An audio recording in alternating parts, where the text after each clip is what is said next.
Hindi po natin nadinig noon na inahilin tulad ni dating Pangulong Duterte ang sarili niya kay Ninoy, kung hindi kay Hitler. Meron po siyang sinabi mismo, sinabi pa niya dito, and I quote, Hitler massacred 3 million, actually supposed to be 6 million Jews. Na, Diba? Huwag na po sigurong idamay yung lolo ni Noy ko po. Tsaka siguro para sa akin, sa both sides po ito, no, na alam ko may pahayag din yung Malacanang tungkol sa sinabi ni VP Sara na para sa akin, kung sa content okay naman, pero again, parang ginagamit yung pangalan ng lolo ni Noy ko upang basically ipagtanggol yung anak ng isang presidente na siya mismo yung nagpasimuno sa lahat ng pagdurusa ng lolo ni Noy ko. So parang sana to both of them, tigil-tigilan yun na yung paggamit ng dugo ng isang Aquino upang ipaglaban yung kanilang pansariling interes. Tama. Okay. So, Okay, magandang araw po sa inyong lahat at welcome po ulit dito sa ating YouTube Tabunan PH channel. And nandito naman po tayo para sa ating panibagong reaction video ngayon mga kababayan. At ito, pag-uusapan natin ngayon itong controversial na pahayag ni Vice President Sara Duterte mga kababayan, na kung saan ako ang daming interpretasyon mga kababayan.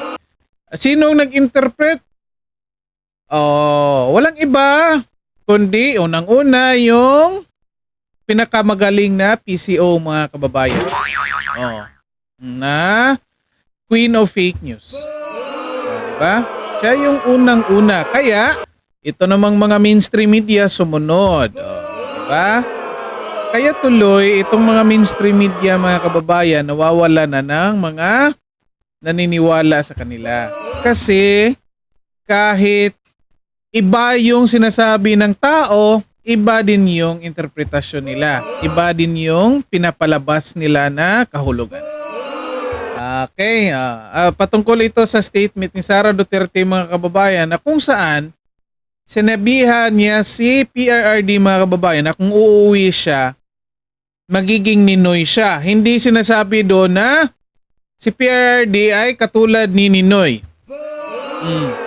In fact, ako mismo mga kababayan, ayaw ko rin ikumpara si PRRD kay Ninoy mga kababayan. Mas lamang si PRRD. Diba? Mas lamang. Hindi lang natin kontrolado yung nagsusulat ng libro ng history mga kababayan nung time ni Ninoy. Kaya ang lumalabas sa paralan natin mga kababayan ay nako, ginawang bayani si Ninoy Aquino. Yet kung titignan ninyo, magtanong-tanong kayo, tanongin yung mga history teachers ninyo, yung talagang yung totoong history teachers mga kababayan, yung nag-aaral talaga ng history, nako, may malalaman kayong hindi maganda kay Ninoy. Of course, hindi yan yung pag-usapan natin. Itong pag-usapan natin dito, yung kung ano talaga ang sinasabi dito ni Sara Duterte mga kababayan. Ito, may balita tayo. Ito yung sinasabi niya. Pakinggan yung mabuti ha, baka iba din yung interpretation ninyo. Or baka i-comment nyo dyan kung anong naiintindihan nyo dito sa pahayag ni Vice President Sara Duterte mga kababayan. By the way, paki-like and share ng video natin and din paki-subscribe na rin po sa ating channel. Of course, nakapag-subscribe na, of course, palakpak. Maraming salamat. Okay, ito mga kababayan, pakinggan natin. Maiksi lang ito. Ito yung actual na pahayag ha mga kababayan. Ayan. Sinabi ko din sa kanya yon pa. Sabi ko, yung kagustuhan mo na umuwi, yan din yung katapusan ng buhay mo. Magiging Ninoy Aquino Jr. ka. Kung ipipilit na Ayan mga kababayan. Yan yung statement ha, klarong-klaro. Kung pilitin mong umuwi, yan din yung katapusan ng buhay mo. Magiging Ninoy Aquino Jr. ka. Bakit? Ano ba nangyari kay Ninoy Aquino? Mga kababayan, natatandaan ninyo, pinilit ni Ninoy Aquino na umuwi ng Pilipinas. Okay? Pinilit ni Ninoy na umuwi ng Pilipinas at nung umuwi siya, pinatay siya. Okay? Yan din yung ibig sabihin ni Vice President Sara Duterte mga kababayan. Na kung saan, kung kapag umuwi si PRRD, posible may papatay sa kanya mga kababayan. Kasi hindi natin alam, may intelligence officer naman itong vice president, mga kababayan, baka meron silang nakalap na mga impormasyon patungkol dyan sa threat sa buhay ni PRRD, mga kababayan. Kasi kung titignan natin yung history, mga kababayan, kay Ninoy, okay, hindi ko lang alam kung nasulat ito sa history, mga kababayan, pero ito yung kasabihan or sinasabi ng mga historians or mga history teachers, mga kababayan, na kung saan sinasabi nila na teka lang, nag-i-echo.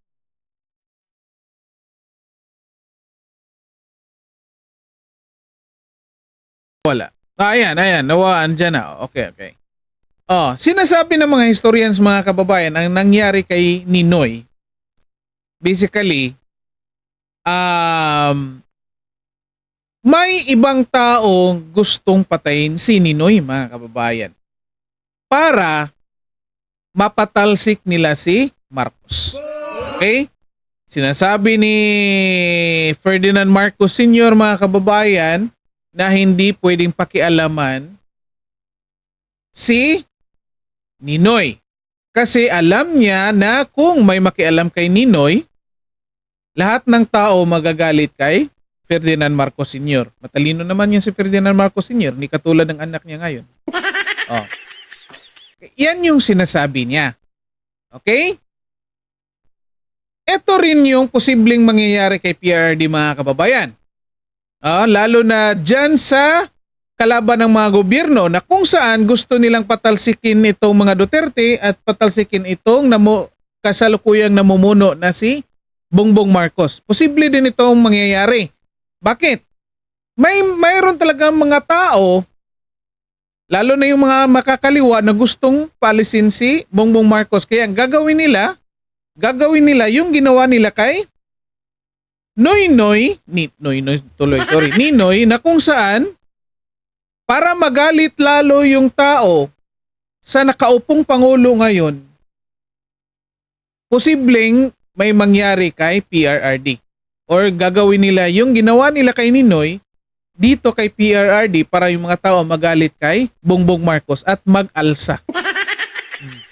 Yan yung ibig sabihin yan, mga kababayan. Hindi ibig sabihin yan na katulad sila ni Ninoy. Ako nga ayaw ko nga ikumpara. Sa tingin ko mas mabuti pa itong si PRRD, mga kababayan. Yan yung nakikita ko. Anyway, hindi ko nga pwede ikumpara kasi 1 year old pa lang ako nung time ni Ninoy. So, wala pa kung nun. Kaya yan yung ibig sabihin. Simple lang naman yan, mga kababayan. Yan yung kinatatakutan ng Vice President na kung saan anak siya ni PRRD, mga kababayan. And yet, itong mga mainstream media, lalo na itong si PCO, Undersecretary Claire Castro, mga kababayan, ako ang layo. Ito, pakinggan natin anong interpretasyon dito ni UC Claire Castro patungkol dyan sa statement ni Vice President Sara Duterte, mga kababayan. Well, anyway, balikan muna natin ito bago patuloy. Continue muna natin yung kay Ninoy. Di ba? Yun yung sinasabi ko. May ibang grupo na gustong pumatay kay Ninoy. Okay? Alam niya ng mga historians, mga kababayan, alam nila na hindi si Marcos Sr. yung gustong pumatay. Yet, nung pinatay si Ninoy, unang-unang taong nagalit ay si Marcos Sr. Bakit? Kasi alam niya, siya ang ibiblame ng lahat ng tao. Kaya nga nagkaroon ng people power. Kasi doon nagalit yung mga tao. Okay, kasi of course si Ninoy lumalaban kay Ferdinand Marcos Sr. sa kanyang martial law. Diba? Kaya nagalit yung mga tao. Nagalit yung mga tao, nag-people power, hindi lang naman kasi namatay si Ninoy. Nagalit sila kasi wala nang namumuno na lumalaban kay Marcos Sr. Okay? Na kalabanin yung martial law. Di ba? Kung titingnan ninyo, naging presidente si Cory Aquino, naging presidente si Pinoy, until now, hindi pa rin nila nare-resolve yung issue na yan kung sino talagang pumatay, mga kababayan, kay Ninoy. Kasi basically, kung malalaman nila, I think alam nila, kung ilalabas nila ang tunay na impormasyon na yan, kung sinong pumatay kay Ninoy, most likely mababago ang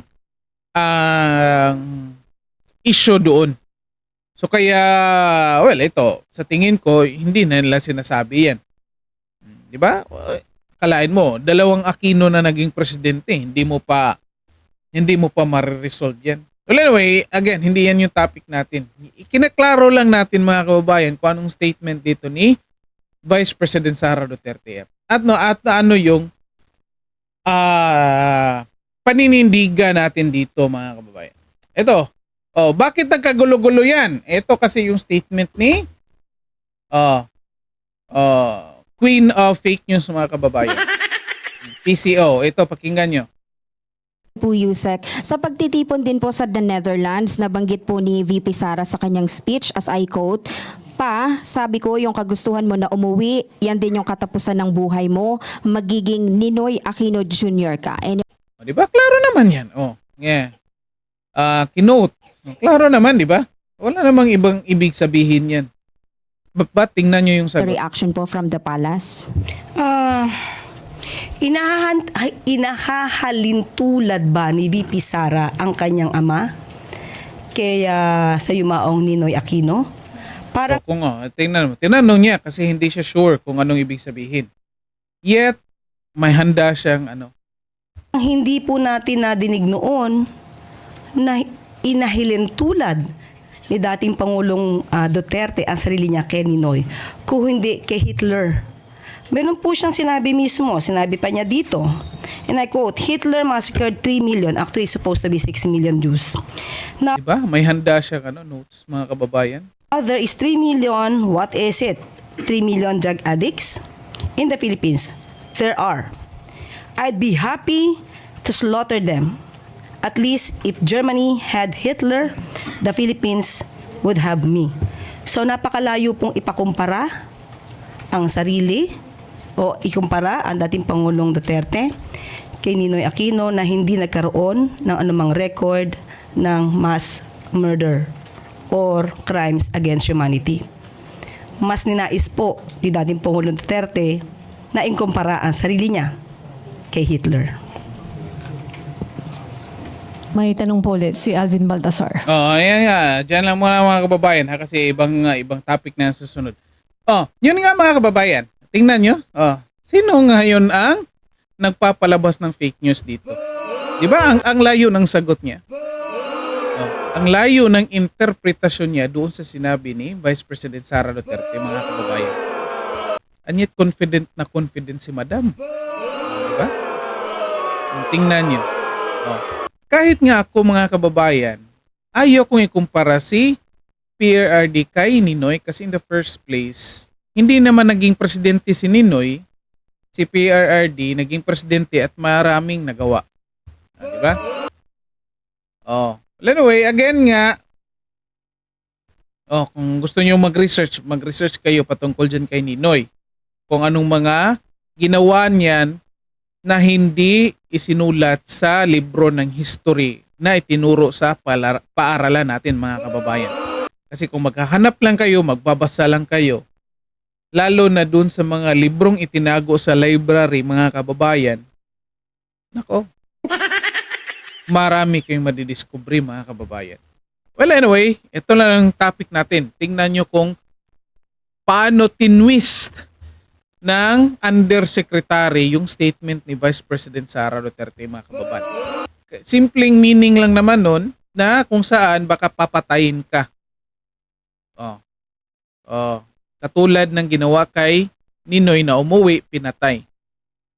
Diba? Kasi nga ang daming tao na gustong patalsikin si BBM. At itong mga supporters ni PRRD, kahit si Sara Duterte, kahit si PRRD, hindi naman talaga gustong patalsikin yan si BBM. Diba? Posible nananawagan silang mag-resign yet hindi nila gustong patalsikin. Magkaiba yun, mga kababayan. Anyway, at ito, anong resulta? Ito na, ang layo na ng resulta, mga kababayan. Ito, may in-interview na dito, apo ni Pinoy, mga kababayan. Ay, apo pala ni Ninoy. Tingnan natin, di ba? Ito, mainstream media ito. Teleradyo, serbisyo, mga kababayan ng ABS-CBN. Di ba? Ang layo na ng pinagtutunguhan. Nagalit pa talaga yung mga Aquino, mga kababayan. Ako sa kanila, mas magpapasalamat pa nga sila. Well, anyway, pakinggan muna natin. Umaga po, Sir Alvin, Ma'am Doris. Magandang umaga din po sa mga nakikinig. Tsaka medyo na... Ito yung apo ni Ninoy, mga kababayan. I think hindi pa ito isinilang noong time ni Ninoy. Kaya wala itong ibang basihan kundi yung mga libro lang. Tingnan nyo, akalain nyo yan. Halatang halata na itong mainstream media mayroon na namang ini-introduce na bagong Aquino. Posible sa darating na panahon, tatakbo ito. Alam naman natin anong mga role ng mga mainstream media, mga kababayan. Diba? Sa lahat ng pwede mong interviewin na Aquino, bakit yung apo? Bakit hindi yung anak? May mga anak pa si Ninoy na buhay. Yet yung apo talaga ang interviewin na hindi pa isinilang sa time na yun. Anyway, pakinggan muna natin. Appreciate ko din naman po yung advice ni Ma'am Doris. May advice pa pala si Ma'am Doris. Pahayag si Vice Presidente. Gusto mo ba ganun lang? One-liner. Ew! Okay lang. So, Mga close pala sila, mga kababayan. mas madali po yung ganong one line na lang kaysa bubuo pa ng Haba pa eh, diba? So I think na-appreciate ko naman po yung advice niya, Ma'am. opo, si Kiko ay Salamat. anak ni Viel. Viel, okay. Ayan, tama, no? Tama, Kiko, no? Which means, tsahin niya si Chris Aquino. Tsahin niya rin si Ma'am Bolsi. Bolsi. Ayan, Okay. nag-guards mo kami kay Ma'am nanonood daw sa amin at nakikinig palagi si Ma'am Bolsi, talaga Kiko. ba? Ano? Anyway, Diba? Mga close sila, mga kababayan. Napaka-close nila dito sa mga angkos na ito. Sige. bakit isang Ay, sentence lang ang statement ng pamilya Aquino? At parang ano pa, partner, very diplomatic, sanitized, Correct. Diba? hindi, parang walang latay. May mga adjective pa, mga kababayan. Ba't ganyan lang kaiksi ang Hindi statement matindi. ninyo, Kiko?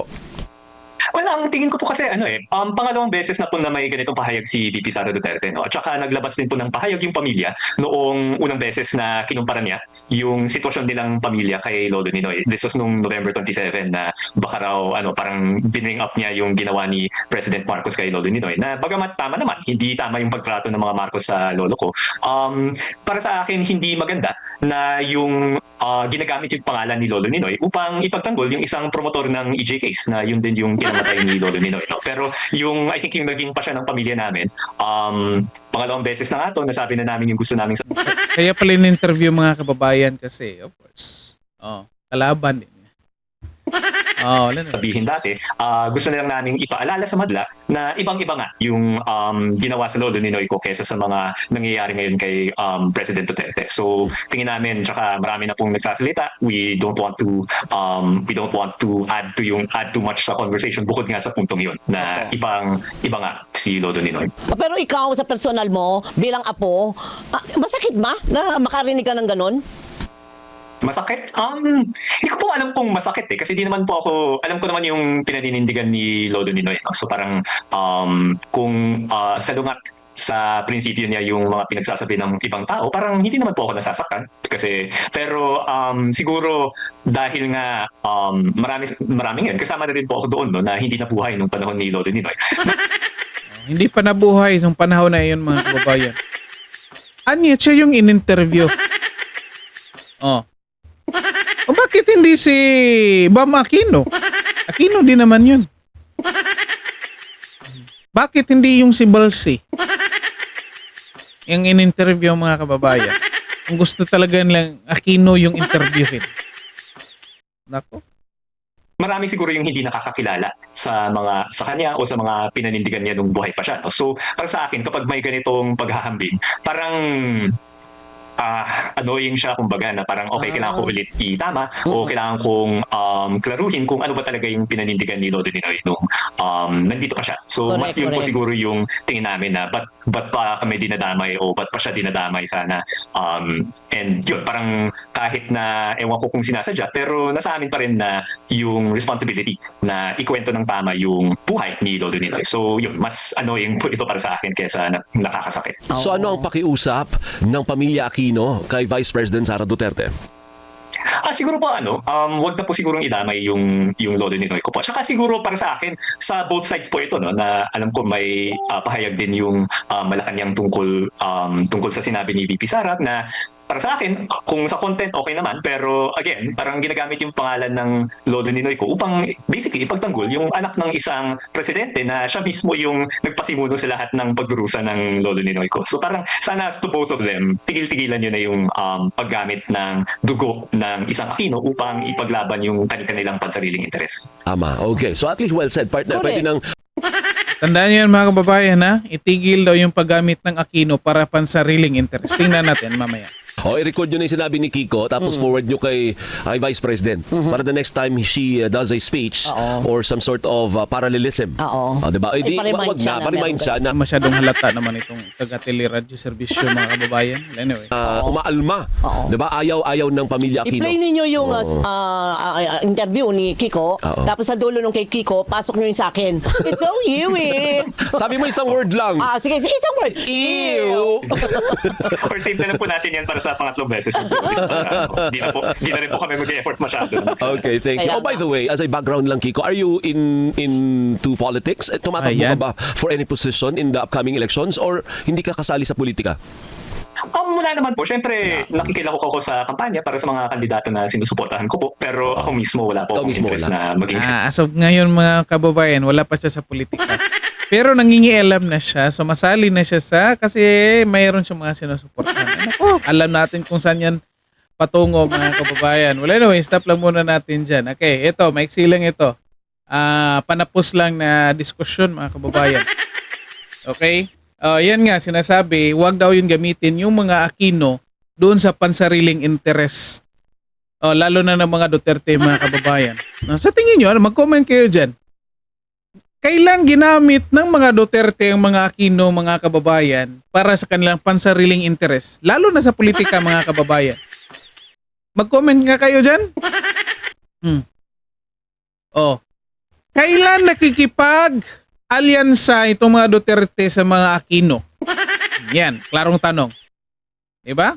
Yung mga Aquino pa nga, kung natatandaan ninyo, yung tumakbo si Pinoy mga kababayan, sila nga nag-approach talaga. Sila nga nag-approach kay PRRD doon sa Davao para tulungan silang ikampanya. Di ba? Of course, tinulungan naman sila. Bakit? Si Mayor Duterte ba lumapit kay Pinoy noon na, punta kayo ng Davao, dito kayo magkampanya. Si Pinoy naman lumapit. Kailan, mag-comment kayo mga kababayan, kailan humingi o ginamit ng mga Duterte ang pangalang Aquino para sa kanilang pansariling interest? Mag-comment kayo dyan mga kababayan. Ito na nga. Simpleng statement lang mga kababayan ni Sara Duterte, ni Vice President Sara Duterte, na kung saan tulad lang niya yung nangyari kay Pinoy na kung saan pinatay siya ng kalaban ng gobyerno para yung mga tao magalit kay Marcos Sr. At yan din yung nakikita ni Sara Duterte ngayon na posible kasi nakikita ng mga kalaban ng gobyerno na marami ng taong nagagalit kay BBM. And yet, ang ginagawa lang ay peaceful rallies, yung mga prayer rallies, candlelighting, yan yung mga ginagawa.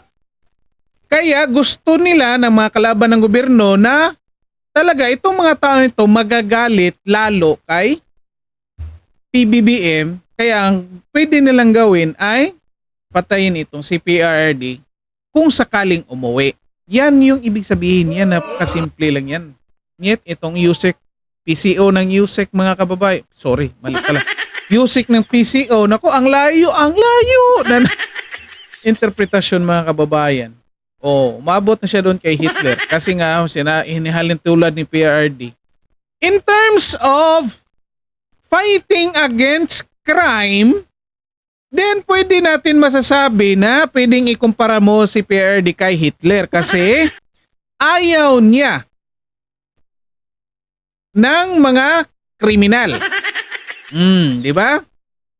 Kung ikumpara mo si PRRD kay Ninoy sa pagmamahal sa bansa, mga kababayan, kung magbibihis lang tayo sa anong nasusulat sa history books natin, most likely masasabi pa nga, ako personally, opinion ko to, mas masasabi ko nga, mas mahal pa ni PRRD yung bansa natin, mga kababayan, compared ni Pinoy.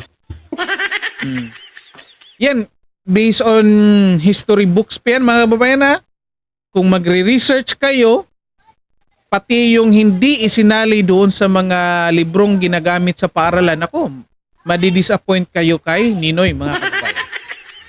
Well, anyway, comment kayo dyan kung may alam kayo kay Pinoy, mga kababayan. Well, anyway, hanggang dito na lang po muna tayo, and then paki-like and share ng video natin, mga kababayan, and then paki-subscribe na rin po sa ating channel. Okay, maraming salamat sa lahat. Magandang araw sa inyo.